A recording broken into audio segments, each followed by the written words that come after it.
This spiritual inheritance came in the form of a divine mission that began in 1905, when Sister Faustina was born Helena Kowalska in the Polish village of Głogowiec.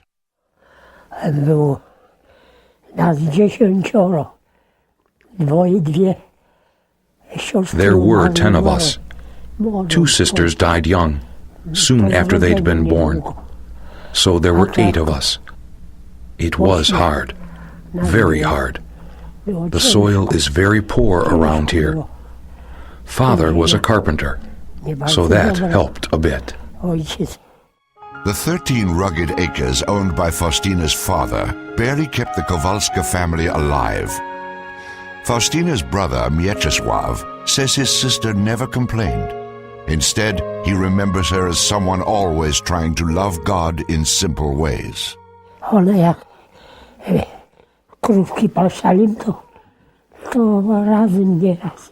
She was a really good girl. Sometimes we'd graze the cattle and she'd decorate wayside shrines. She wouldn't go with the other girls. And she kept telling our parents that one day she'd go on a pilgrimage. What no one knew was that the pilgrimage Faustina spoke of was a spiritual one, and in reality it had already begun. Her spiritual journey started at an early age inside St. Kazimier's parish church, where Faustina was baptized as an infant. It was also here at age 7 she heard for the first time an interior voice within her soul, calling her to love more perfectly. As a very young girl, having received First Communion, on her way back home she was asked by a neighbor, "Why are you walking alone and not with the other girls?" And she replied, "I'm not walking alone, I'm walking with the Lord Jesus." And throughout her life to the end, she nurtured the awareness of God's presence in her soul. By the time Faustina turned 16, she began expressing an ardent desire for religious life. This distressed her parents because her absence would mean less help and the loss of family income. They subsequently discouraged the idea, and Faustina stayed in Głogowiec. But 3 years later, in July of 1924, weeks before her 20th birthday, a pivotal event in Faustina's life occurred near this tree. It catapulted her into a remarkable series of spiritual experiences that would alter the course of her short life forever. One day on a Sunday, she went with her sister and their friends to a dance in a Łódź park. And there, while she was dancing, Jesus, very much in pain, appeared to her, and he said, "How long are you going to lead me astray? How long am I going to suffer because of you?" She left the dance right away and went to the Łódź Cathedral, and there, lying prostrate on the floor, asked Jesus to give her an answer, to tell her what she was to do next. Jesus told her to go to Warsaw right away. You'll enter a convent there. Assured of what she must do, Faustina left for Warsaw at once. There she was rejected at every convent door except one, the Congregation of the Sisters of Our Lady of Mercy, a religious order dedicated to helping prostitutes reform their lives. After Faustina entered the Sisters of Mercy, her superior, in her notes, assessed the new novice as no one special, and put Faustina to work to pay for her religious clothing. She was a simple, uneducated nun, with just 3 grades of elementary schooling. She rarely left the convent and performed the most mundane tasks. Her life appeared so ordinary on the outside. She was busy working and spent part of her time in the chapel. Every day she met the same people. Her day had the same rhythm. So on the outside, she led a dull, humdrum existence. Beneath her perceived dull existence, Faustina's deep inner life overflowed with extraordinary mystical graces, divine revelations, and heavenly visitations.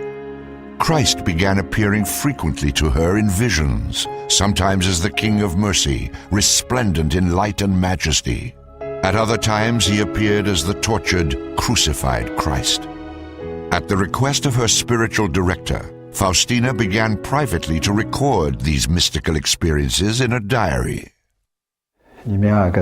She didn't have a newspaper, She didn't have the radio to reach people, and she didn't travel.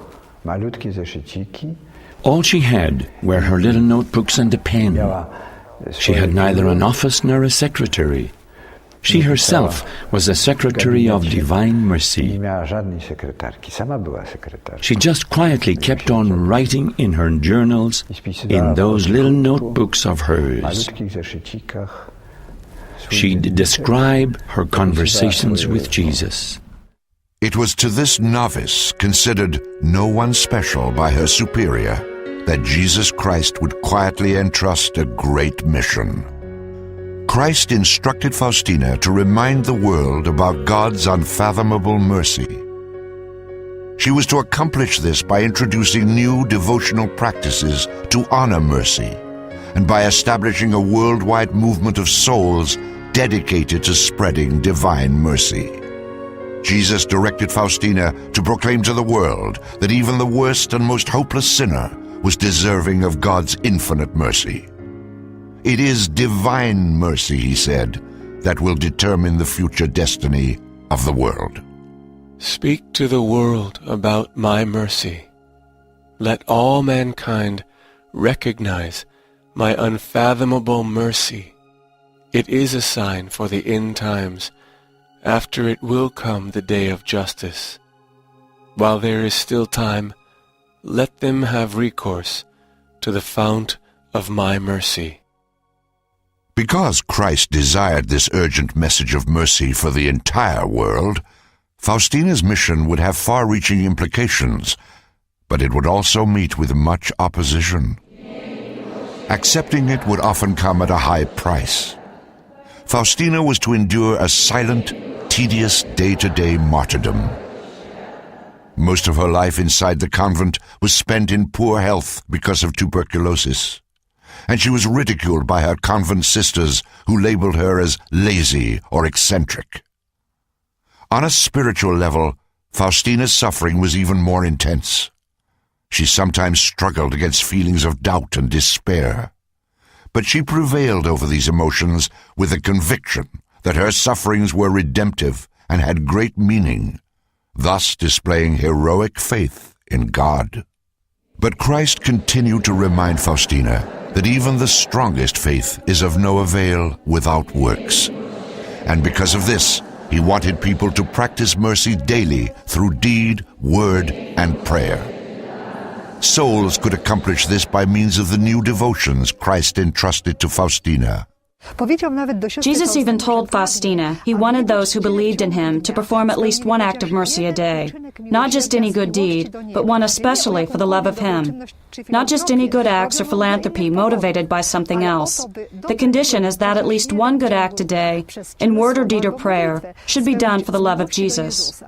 Faustina herself was presented with many such opportunities to practice mercy. One difficult example came during a family visit to her parents' home in February 1935, when she was asked by a family friend to pick up a dirty and diseased child. One of these friends came with a child whose eyes were diseased and filled with pus, and she said to me, "Sister, take it in your arms for a moment, please." My nature recoiled, but not paying attention to anything, I took the child and kissed it twice, right on the infection, asking God to heal it. Faustina realized that small, often insignificant acts of mercy, especially when met with ingratitude, are of infinite worth in the eyes of God, since even they allow God's river of mercy to flow through human lives. I see that the smallest things done by a soul that loves God sincerely have an enormous value in His holy eyes. Jesus desired to leave a constant reminder of His divine mercy by means of this image. He appeared to Faustina in a vision on February 22, 1931, and instructed her to have the image painted according to the pattern she saw. Christ stated that if we are to receive God's mercy, then we need to trust and be merciful to others. Jesus said clearly that the title of the icon should include the words, "Jesus, I trust in you." He demanded that these words be included in the title.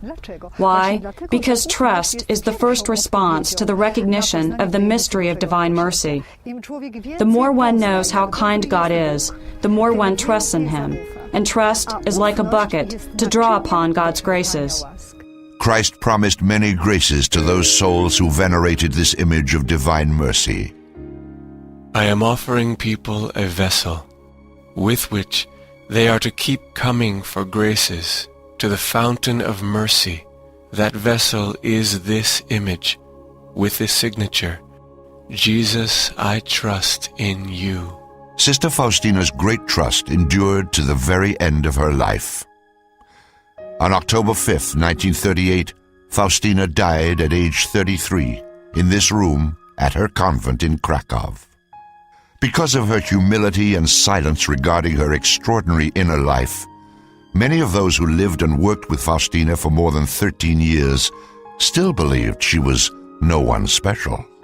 Faustina's death, however, did not end the work Christ had begun in her. Her diary and the image of divine mercy are now perpetual vessels of grace, constantly reminding the world that God's mercy penetrates even into the deepest and most hopeless recesses of human misery.